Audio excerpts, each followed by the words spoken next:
to our presentation on needs assessment. We conducted an assessment to determine the needs of 3 future decisions. These 3 decisions include, will I move out of my current apartment, will I buy a new computer, and will I take a vacation?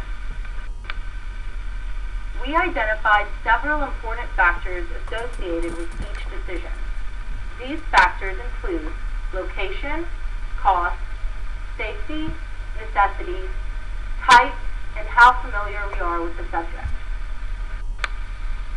We rank the factors on a scale from 0 to 7, where 0 means the factor is of no importance and 7 means the factor is a must. Once we individually assigned values to each factor, we calculated the average, median, and range values. These factors were then classified as essential, rapid, and periodic. The results are shown in the table provided.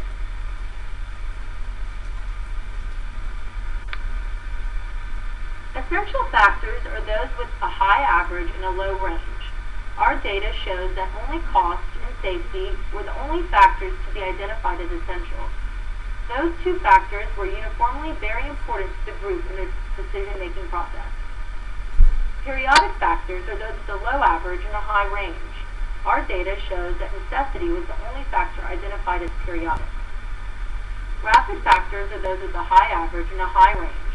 Our data shows that location was the only factor identified as rapid. It is important to note that type and how familiar we were to the subject do not fit into any of the categories and therefore are not relevant in our decision-making process. They both had a low average and a low range. In conclusion, needs assessment strategically identifies what is important to the decision maker. In addition, it focuses on feature issues which reduces information that is no longer needed. And finally, needs assessment focuses on multiple issues